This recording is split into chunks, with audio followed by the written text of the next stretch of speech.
पिछले 1.5 से 2 साल से टेलीकॉम इंडस्ट्री में एक न्यू कंपनी की एंट्री की न्यूज बार बार आ रही है। वो है अमेरिकन बिजनेसमैन एलन मस्क की स्टारलिंक। अब ऐसा क्या हुआ कि इंडिया में इसको आने में 1.5 से 2 साल लग गए, जबकि कंपनी रेडी थी? ये सब जानने से पहले आप सभी का ट्रूथ एंड डेयर चैनल पर स्वागत है। तो जैसा कि आप सभी को पता ही है कि Starlink satellite based internet provide करवाने वाली कंपनी है। इन्होंने अपनी सैटेलाइट स्पेस में लॉन्च कर रखी है, जो कि सेम डीटीएच वाले कॉन्सेप्ट पर वर्क करती हैं। अब आप सबके मन में एक सवाल तो आया होगा कि इसमें क्या अलग बात है। तो जैसा कि आप सबको पता ही है, अभी तक जो मोबाइल नेटवर्क हैं वो टावर के जरिए मोबाइल में वायरलेसली सिग्नल देते हैं। अब ये नेटवर्क पहाड़ी एरिया या रिमोट एरिया में लगाना कॉस्टली, टाइम कंज्यूमिंग और प्रॉफिटेबल नहीं है। तो ऐसे एरिया में नेटवर्क की संख्या कम होती है, इसलिए उधर नेटवर्क का इश्यू ही रहता है। अब इसका सॉल्यूशन स्टारलिंक लेकर आया है, क्योंकि उसकी सैटेलाइट अर्थ के लोअर ऑर्बिट में ऑर्बिट करती है। तो कहीं भी बैठकर आप सैटेलाइट के थ्रू नेटवर्क यूज करके फास्ट स्पीड नेट का यूज ले सकते हैं। अब स्टारलिंक ने वर्ल्ड में अलग अलग कंट्री में सर्विस लॉन्च कर दी, जिससे स्पीड भी अच्छी मिल रही है और हर एरिया नेटवर्क से कवर हो गया।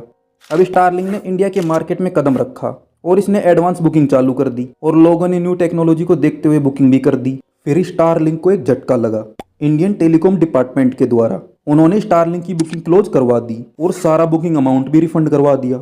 अब स्टारलिंक ने गवर्नमेंट से रीजन पूछा, तो गवर्नमेंट का क्लियर स्टेटमेंट था कि स्पेक्ट्रम नीलामी में पार्टिसिपेट करो। स्टारलिंक ने फिर अर्जी डाली विदाउट स्पेक्ट्रम परमिशन की। अब इंडिया की बाकी की कंपनी अगेंस्ट हो गई इसके। फिर लास्ट में गवर्नमेंट ने कुछ रूल चेंज किए, कुछ स्टारलिंक चेंज हुई। अब फाइनली स्टारलिंक को परमिशन मिल गई है इंडिया में सर्विस प्रोवाइड करवाने की। तो अब आपको लग रहा होगा कि स्टारलिंक क्या अकेले राज करेगी? तो जी नहीं, क्योंकि जियो और एयरटेल ने भी सैटेलाइट बेस्ड इंटरनेट की घोषणा कर दी है। यानी कुल मिलाकर कंपटीशन रहेगा। इसके लिए तो इंडियन कंपनियों को एक लाइक बनता है। क्या आपको लगता है स्टारलिंक इंडिया में टिक पाएगी? आप कमेंट में बताएं।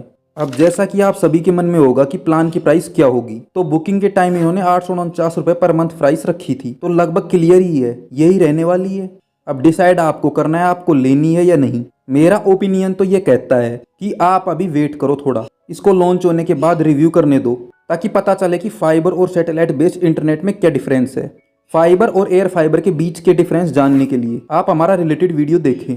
वीडियो अच्छा लगा तो चैनल को सब्सक्राइब करने के साथ साथ वीडियो को शेयर भी करें।